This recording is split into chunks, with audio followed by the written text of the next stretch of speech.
Assalamualaikum warahmatullahi wabarakatuh. In this video, me and my friends are about to discuss about what vaccine is and why it is so important to get vaccination. For most people, the word pandemic may not be heard for the first time this year due to the COVID-19 pandemic. A pandemic refers to the occurrence of an infectious disease spreading across several continents. COVID-19 is not the first pandemic case the world has been ever seen. Another well-known case of a pandemic in the past was the Spanish flu pandemic in 1918, which infected up to 500 million people, or about of the world population at that time. Closer than that, it turns out that a decade ago there was also pandemic, namely the swine flu pandemic in 2009. COVID-19. The history of the coronavirus began with the first report of the COVID-19 outbreak originating from a group of cases of human pneumonia in Wuhan City, China. Since late December 2019, the earliest date of onset of cases was December 1, 2019. Symptoms of the patient include fever, malaise, dry cough, and fever. Dyspnea, diagnosed as a symptom of viral pneumonia infection. Initially, the disease was called Wuhan pneumonia by the press because of its pneumonia-like symptoms.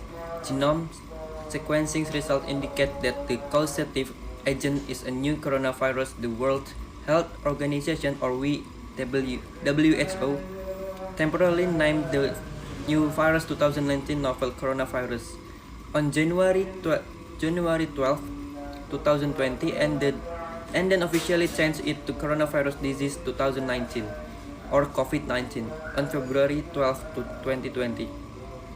On March 2, 2020, President Joko Widodo said there were 2 Indonesian citizens who were positive for the coronavirus.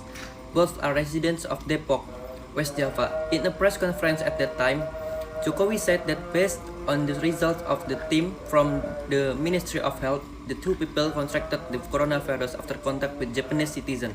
After being checked and examined, 2 people who were in contact with the Japanese national were also declared positive for the coronavirus. The first 2 COVID-19 patients in Indonesia are 31 years old woman named Siti Yasutami and her mother Maria Darmaningsih, who is 64 years old. At the end of March 2020, Indonesia's corona positive had reached 1,528 cases. Of that number, the death toll reached 136 people, of which 81 people recovered. Now, after 1 year of the COVID-19 pandemic spreading in the country, the total positive cases have reached 1,030,141,014 people. Vaccines and how they work. Vaccines are substance that functions to help the body fight certain disease. The body that has been vaccinated will form antibodies against certain viruses. Therefore, vaccination is very important so that the body can fight certain disease. So, how do vaccines work? Once they are put into the body, vaccines made from attenuated virus will help the body recognize the original virus and train the immune system to fight it. The microbes that contained in the vaccine will act as antigens. This substance will stimulate the body's immune system to produce antibodies that can fight a disease. If exposed to a virus, the body can immediately produce lymphocytes, or antibodies that are produced by the body's immune system. These antibodies will then attack the virus. The virus will be destroyed or neutralized by antibodies. Assalamualaikum warahmatullahi wabarakatuh. My name is Rangga Dwi Putra and I'm from class 3B and my student number is 22232000090, and here I will explain about herd immunity and COVID-19. Understand what's known about herd immunity and what it means for coronavirus disease 2019. Curious about progress toward herd immunity against the coronavirus disease? Understand how herd immunity works, its role in ending the COVID-19 pandemic, and the challenges involved. Why is herd immunity important? Herd immunity occurs when a large portion of a community becomes immune to a disease, making the spread of disease from person to person unlikely. As a result, the whole community becomes protected, not just those who are immune. Often, a percentage of the population must be capable of getting a disease in order for it to spread. This is called a threshold proportion. If the proportion of the population that is immune to the disease is greater than this threshold, the spread of the disease will decline. This is known as the herd immunity threshold. What percentage of a community needs to be immune in order to achieve herd immunity? It varies from disease to disease. The more contagious a disease is, the greater the proportion of the population that needs to be immune to the disease to stop its spread. For example, the measles is a highly contagious illness. It's estimated that 94% of the population must be immune to interrupt the chain of the transmission. How is herd immunity achieved? There are two main paths to herd immunity for COVID-19: infection and vaccines. Natural infection. Herd immunity can be reached when enough people in the population have recovered from a disease and have developed protective antibodies against future infection. However, there are some major problems with relying on community infection to create herd immunity to the virus that causes COVID-19. Reinfection.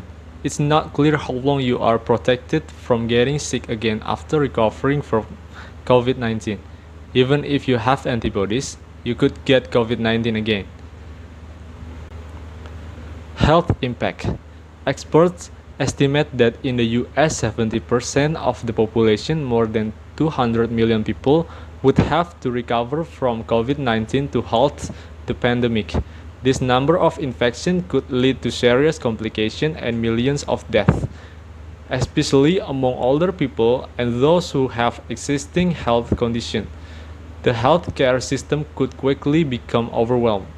Vaccines. Herd immunity also can be reached when enough people have been vaccinated against a disease and have developed protective antibodies against future infection.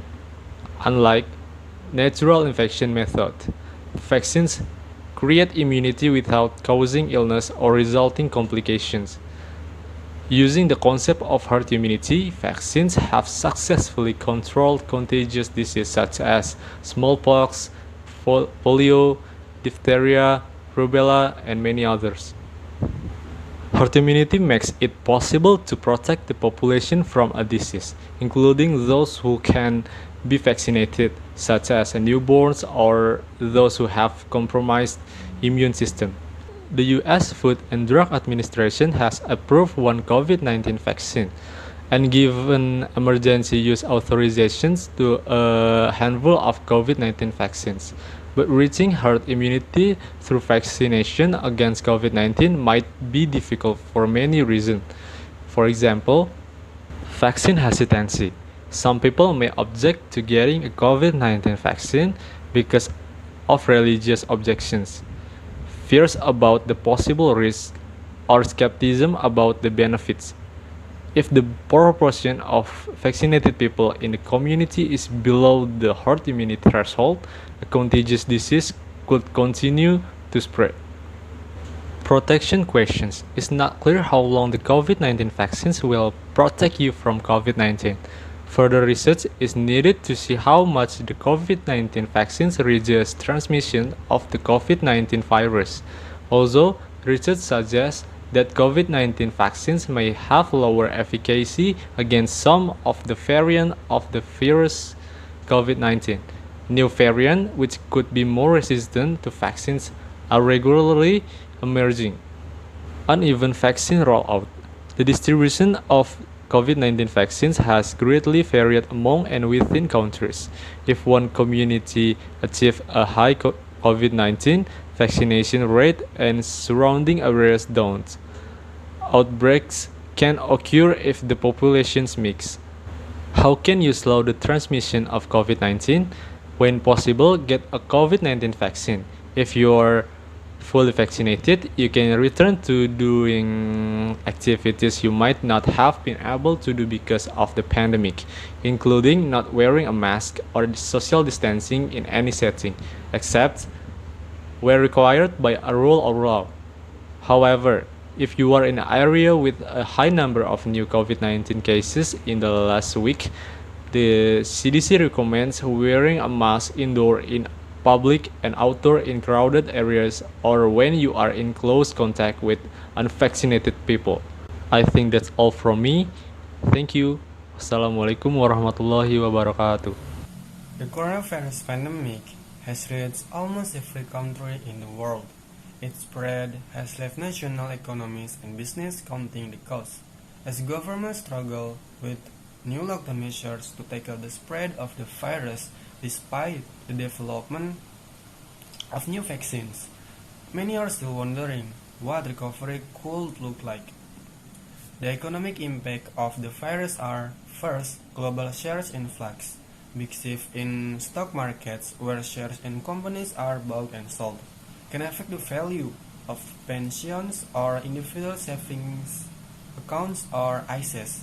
The VTSE, Dow Jones Industrial Average, and the Nikkei also huge fall as the number of COVID-19 cases grew in the first month of the crisis. The major Asian and US stock market have recovered following the announcement of the first vaccines in November, but the VTSE is still in negative territory. In response, central banks in many countries, including the UK, have slashed interest rates that should in theory make borrowing cheaper and encourage spending to boost the economy. Some market recovery grown in January this year, but this is a normal tendency known as January effect. Analysts are worried that the possibility of further lockdown and delays in vaccination programs may trigger more market volatility this year. The second is a difficult year for job seekers. Many people have lost their job or seen their incomes cut. Unemployment rates have increased across the major economies. In the United States, the proportion of people out of work hit yearly total 8.9%, according to the International Monetary Fund or IMF, signaling an end to a decade of job expansion. Millions of workers have also been put on government support job retention schemes as part of the economy, such as tourism and hospitality, have come to near standstill. The number of new job opportunities is still very low in many countries.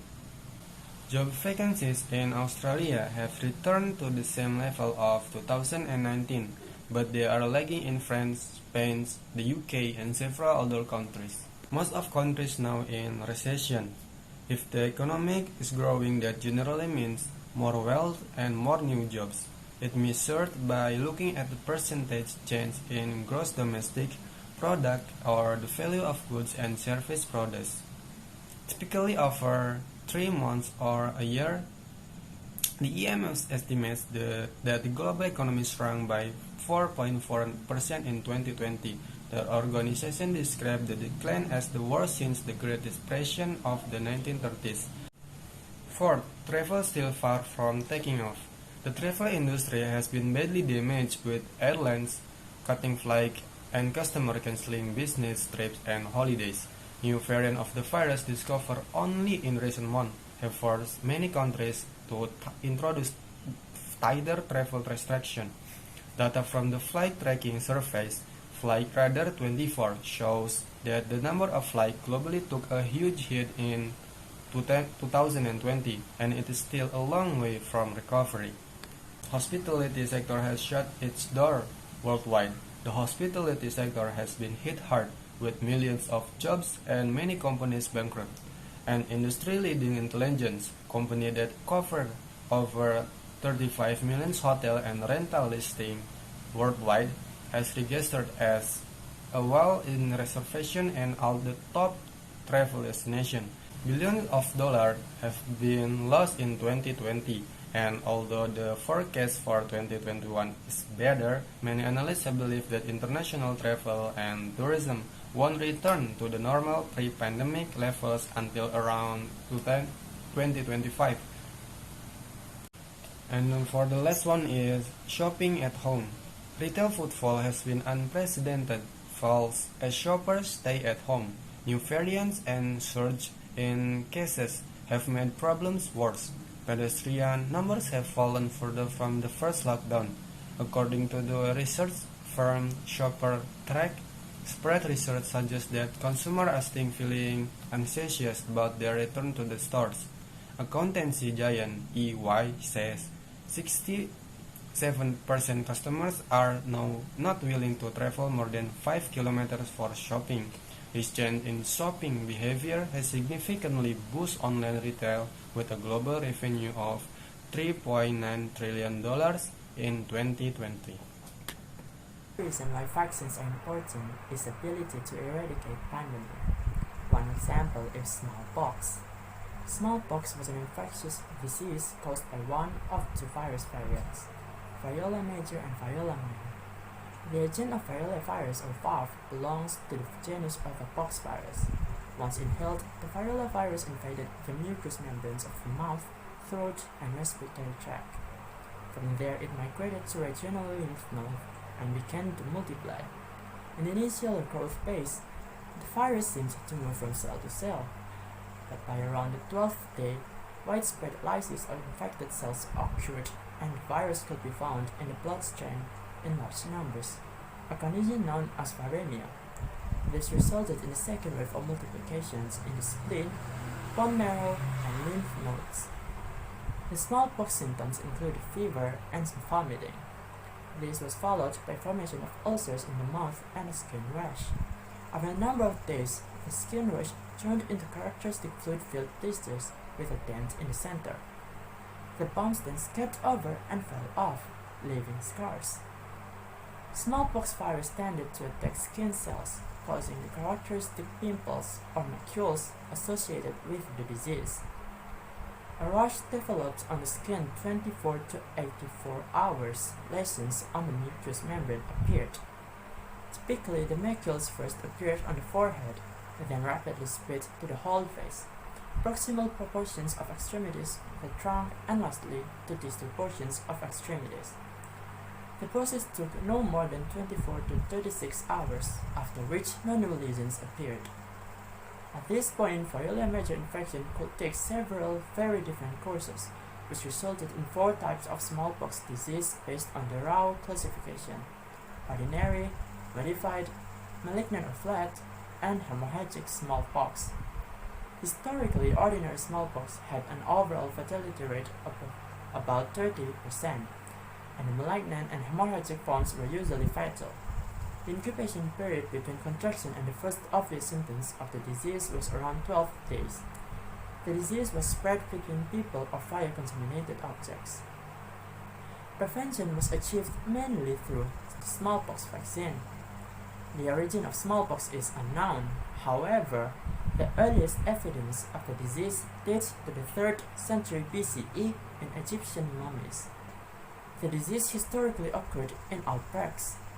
In 18th century Europe, it is estimated that 400,000 people died from the disease per year, and that 1/3 of all cases of blindness in the world were due to smallpox. Smallpox is estimated to have killed up to 300 million people in the 20th century, and around 500 million people in the last 100 years of its existence. As recently as 1967, 15 million cases occurred a year, but with vaccine, smallpox was successfully eradicated. The last naturally occurring case was diagnosed in October 1977, and the World Health Organization or WHO certified the global eradication of the disease in 1980. Smallpox eradication was accomplished by a combination of focused surveillance and vaccination.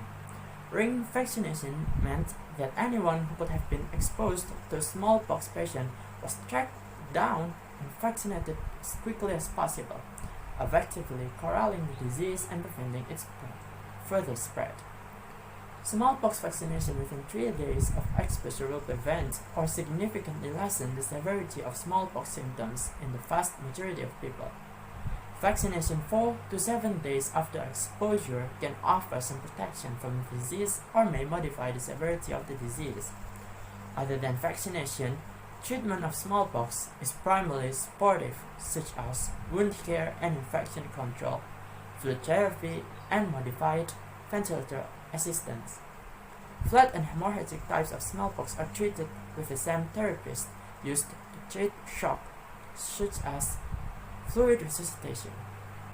People with semi-confluent and confluent types of smallpox may have therapeutic issues similar to patients with extensive skin burns. People who survived smallpox naturally developed lifelong immunity against future infection. For everyone else, vaccination was highly effective. WHO trained vaccinators quickly and they could immunize large groups of people in a short time. The eradication of smallpox raised hope that the same could be accomplished for other diseases, like polio. Polio, though it has been reduced or eliminated in most countries through widespread vaccination, still circulates in some areas, because, among other reasons, many cases do not present easily recognizable symptoms. As a result, an infected person can remain unnoticed, yet still spread the virus to others.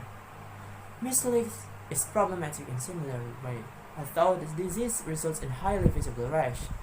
A significant period of time elapses between exposure to the virus and the development of the rash. Patients become contagious before the rash appears, and can spread the virus before anyone realizes they have the disease. This shows that vaccination is needed as quickly as possible to prevent polio from becoming a worldwide pandemic like before. Assalamualaikum warahmatullahi wabarakatuh. My name is Ahmad Jibriel and I will give the conclusion of this topic. The pandemic that is currently being discussed almost over the world that is increasingly spreading to many countries on the world. Also we known as COVID-19, but now the scientists and technology as media are developing a vaccine to press the virus from our body. Even the history has proved that vaccine can protect our immune and maintaining our immunity.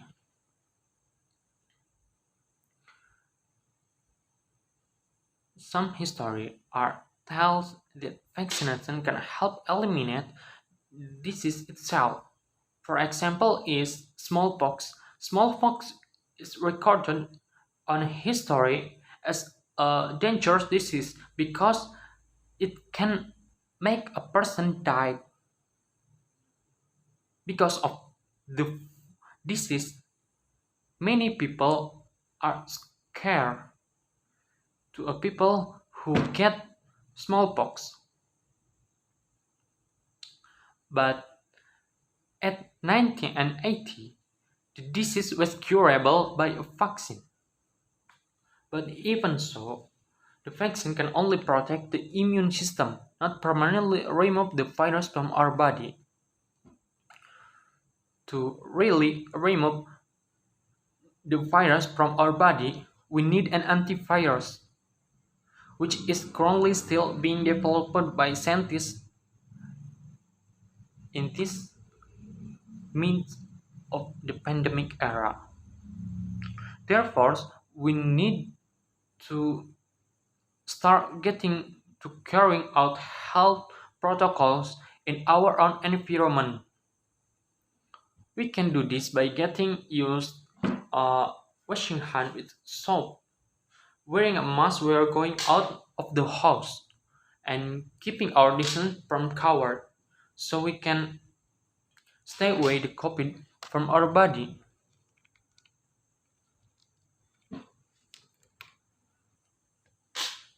Therefore, the government is actively voicing to use the masker and washing hand and social distancing so we can keep healthy and stay safe. Therefore, the government also are actively voicing of use the vaccine so we can protect our immune and increasingly our immune from the COVID-19, and also press the cases of COVID-19. Me and my friend, and also people in this world, pray that we can remove this COVID, both in Indonesia and even international. Therefore, let's we start vaccinating so that we can stop the spreading of this COVID from. Thank you for people who do vaccination in the midst of this pandemic era. And also I appreciate to scientists because there have been found the vaccine for today. And also I hope the antivirus can be found at the early time. Don't forget to washing your hand with soap and using masker when going out, and also do the social distancing from others so we can stay healthy and we can stay safe. Thank you. That is from me. Wassalamualaikum warahmatullahi wabarakatuh.